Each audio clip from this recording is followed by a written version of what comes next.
Bom dia, boa tarde, boa noite, boa madrugada. Vamos a mais uma pecinha aqui de prática, né? Vamos à teoria e a forma de redigir, feita de acordo com os erros do aluno. A gente vai se acertando aqui. Beleza? Vamos que vamos. E Edivaldo não é o Tevaldo, ex-combatente das Forças Armadas, com apenas 20 anos de idade. Por estar passando por dificuldades, valeu-se de violência para subtrair 2 pacotes de macarrão de uma grande rede de varejo. Bom, então aqui, pessoal, está escrito, né, que um cara pegou algo de algum lugar. Subtração de coisa ele é móvel, geralmente é furto, mas tem violência, então é roubo. Pedro e Anabel viram todo o ocorrido e comunicaram às autoridades. Beleza, tranquilo. Quem comunica, comunica algo a alguém. Tá certo. Comunicaram o ocorrido às autoridades. E é craseado mesmo, tá? Um verbo transitivo direto e indireto. Então, tem dois complementos aqui. Nossa, para que falar de português? Faz tanto tempo que eu não estudo português. Edivaldo foi denunciado pelo crime de roubo e condenado a uma pena de 4 anos e 10 meses. Olha só, teve condenação. Então, tecnicamente, nós temos a sentença aqui, certo? Sendo que na sentença as testemunhas comprovaram que não houve, desculpa, sendo que na sentença, então, na verdade, na audiência, ficou comprovado que as testemunhas é, visualizaram que não houve violência no referido ato criminoso. Pô, se não houve essa violência, deveria ter tido, né, por parte do juízo, que é a tal da mutatio libera. Ele teria que ter encaminhado para o promotor de justiça para ele aditar a denúncia e começar de novo. Só que não foi isso que aconteceu. Ocorre que, na verdade, houve uma nulidade por competência do juízo, e o processo foi anulado por causa disso. E, mais uma vez, ele foi denunciado pelo mesmo crime. Então, realmente, não tem problema em ser denunciado pelo mesmo crime, porque o processo foi anulado, né? Então, enfim, vai começar tudo de novo. A competência, ela se instaura no início do processo, né? Um crime doloso contra a vida, ou o crime vai para a vara da violência doméstica familiar contra a mulher, juizado especial criminal, vara criminal, dependendo do local, né, em que veio ocorrer o crime. Então, seja como for, a competência ela se define no início do processo. E aí, nesse caso, não tem o que a gente fazer. Realmente, desde o início, o processo começou errado, então o processo realmente não deveria nem ter existido, tá? Então, é sempre assim. O processo ele se inicia, tá? Quando o juiz recebe a denúncia. Então, você tem a notícia do crime, o inquérito policial, o Ministério Público ele oferece a denúncia e o juiz recebe a denúncia. Então, a partir daqui se inicia o processo. Só que o receber a denúncia aconteceu num local incompetente. Se você verificar o artigo 564 do Código de Processo Penal, tá? Você vê o inciso 1, nós temos lá a incompetência do juízo, que é um dos motivos pelos quais você tem uma nulidade processual. A incompetência se dá por várias circunstâncias, como eu acabei de dizer, né? Crime doloso contra a vida, tá definido no artigo 74 do CPP quais são os crimes dolosos contra a vida. Temos também a Maria da Penha, que, no caso concreto, a definição do que é um crime contra a mulher, no caso das circunstâncias de violência doméstica, que é o artigo 5º da Lei 11.340. Nós temos o juizado especial criminal, artigo 61 da Lei 9.099, e também depois sobra a vara criminal, artigo 78, qual é o local correto, né? Tem outras circunstâncias também, mas a competência do juiz é aqui. O que, que acontece? Quando começa errado, então tudo é errado. Todo esse restante aqui que eu vou fazer em verde agora, o restante, a continuidade, né? Por exemplo, a citação, a resposta à acusação, a audiência de instrução, debate, julgamento, tudo isso aqui nem deveria ter acontecido. Por quê? Porque nós tivemos uma incompetência do juízo. Então, a própria sentença aqui, ela também não deveria ter existido. Tá? Então, realmente, o processo, ele começou errado. Tá? Começou errado. Aí, vamos lá. Vamos nos pré-investidos. Então, teve um novo, né? Ocorre aqui, iniciou-se um novo processo. E o juiz recebeu a acusação e citou o ora réu para que este apresentasse a defesa cabível, no caso, a resposta à acusação. Tá? Aí, quais são as teses que nós temos aí nesse casinho concreto? Gente, uma coisa importante é que é, naquele outro processo ficou comprovado, as testemunhas comprovaram, né, que não tinha tido violência ou grave ameaça. Então, assim, nós temos que sempre pensar na maior quantidade de teses possível. Então, para começar, você tem que pensar sim no princípio da insignificância. Certo, Rafael? Mas era um crime de roubo. Tá, um crime de roubo, mas sem violência ou grave ameaça. No finalzinho, foi definido pelas testemunhas que não houve a tal da violência ou da grave ameaça. Então, aqui vamos ver um aluno, né? Primeira tese, nós temos a tese da, da, do princípio da insignificância. Aí o que vai ser endereçado, cientista, senhor doutor juiz de direito, da tal vara que malda com marca D, tá? Não temos muito o que falar aqui. Processo número, Edivaldo, já qualificado nos autos por seu advogado infracinado, com procuração que vem respeitosamente a presença de Vossa Excelência apresentar a resposta à acusação com base em 396 e 396A do CPP. Do direito, pessoal, aqui. Então, da aplicação do princípio da insignificância com a consequente atipicidade da conduta. Tá certo isso aqui. A tese é essa mesmo, do princípio da insignificância com a consequente atipicidade da conduta.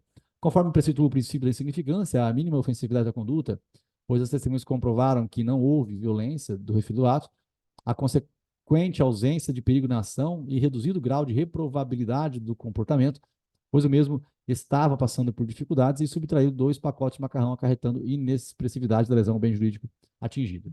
O aluno misturou aqui as 4 teses e fundamentou, né? Tá certo, pessoal, é isso aqui mesmo. Tem que tentar ficar melhor redigido, mas é isso mesmo, não tenho o que fazer. A gente vai melhorando assim, mas está certinho isso aqui. Tá? Realmente os 4 requisitos objetivos do princípio da insignificância são mínima ofensividade da conduta, ausência de perigo da ação, reduzido grau de reprovabilidade do comportamento e inexpressividade da lesão ao bem jurídico provocado. Tá? Esse é o princípio da insignificância. No caso, bagatela ou também a tipicidade da conduta material, porque a pessoa fez o que está escrito na lei, só que ela não fez tecnicamente, né, prejudicando tanto o bem jurídico patrimonial da vítima. Portanto, ocorreu a tipicidade material de sua conduta, mas caso Vossa Excelência não entenda pela tipicidade que venha, que pelo menos aplique o privilégio na terceira fase da dosimetria da pena. Ó, eu acho legal isso daqui, tá? Mencionar isso daqui. É que nós não estamos nos memoriais, tá? Nós estamos na resposta à acusação. Mas mencionou um privilégio aqui, mencionou algo relacionado à dosimetria da pena, né? O ideal é que na resposta à acusação a gente se limite à extinção da punibilidade, às teses de nulidade e à teoria do crime. A teoria da pena não precisa falar, né? Você pode falar também da desclassificação, é você mudar, desclassificar de roubo para furto, tá? Então, uma tese seria essa, né? O ideal aqui seria que primeiro fosse feito o pedido de desclassificação de roubo para furto, porque ficou comprovado, né? No outro processo lá, você pedia as provas do outro processo, né, o depoimento das testemunhas do outro processo, para comprovar nesse processo aqui que, é, que não foi com violência ou grave ameaça. Não precisava escrever tudo isso, mas, né, poder começar dizendo, né, da desclassificação. Aí comentava, né, conforme preciso do artigo 157, o crime de roubo ocorrerá quando houver subtração com violência ou grave ameaça. Ora, em caso, muito embora a denúncia se paute neste artigo em si, os depoimentos realizados no processo anterior, que ora a mais serão juntados no processo, comprovam a ausência de violência no caso concreto. Portanto, requer a desclassificação de roubo para furto. Tá? É uma coisa meio estranha, tá? A gente não precisa se preocupar com isso, mas só para a gente ter ideia de que a gente pode olhar para um outro processo e verificar que aquele depoimento foi um depoimento válido, eu posso trazer para esse meu processo aqui agora. Tá? Bom, circunstância atenuante, conforme precisa o artigo 65 do CP, são circunstâncias que sempre atenuam a pena. Ser o agente menor de 21, ora em casa de volta tem apenas 20 anos de idade, cometeu o crime de roubo sem violência. Portanto, fará jus atenuante por ter menos de 21 anos na época. Gente, aqui circunstância atenuante também é uma coisa que está relacionada com as alegações finais, né, na segunda fase do dosimetria da pena ou no caso de apelação. Nesse nosso caso de resposta à acusação, a gente não comenta muito sobre isso, porque, de certa forma, realmente não é um caso em si, tá? Ante exposto requer. Na verdade, assim, né, como eu estou dizendo e reiterando, né, a teoria da pena a gente trata só mais para frente, não trata na resposta à acusação, mas você mencionou, você não perderia nada, mesmo porque nós estamos só treinando aqui, e esse processinho aqui não vai ser uma peça desse jeito. Ante exposto requer pedidos. A aplicação do princípio da insignificância, com consequente a tipicidade da conduta do agente, teria que colocar aqui, né, a absolvição baseada no princípio da insignificância, artigo 397, inciso, não sei se é o 2, acho que é o 2 do Código de Processo Penal, tá? Da circunstância atenuante, e aqui fica faltando o privilégio, né? O aluno jogou o privilégio aqui em cima e não reiterou o privilégio aqui nos pedidos. Não era para falar dos privilégios mesmo, pessoal, tá tudo bem, tá? Mas, como foi mencionado, o ideal seria que você seguisse uma estrutura lógica, né? Se você colocou no texto, no corpo da peça, coloque nos requerimentos finais também. Caso Vossa Excelência não entenda pelos pedidos acima referidos, que ao menos intime as testemunhas abaixo roladas. Aí tem aqui o Pedro e Azurbo, termos em que pede espera de ferimento com a data do advogado dever número. Tá bom? Bom, vamos ver um outro aluno aqui que ele escreveu. Excelentíssimo senhor doutor, juiz de direito da tal vara criminal com marca D. Edivaldo, 396, resposta questão. Fato, tempestividade, o aluno sempre coloca a tempestividade dele aqui.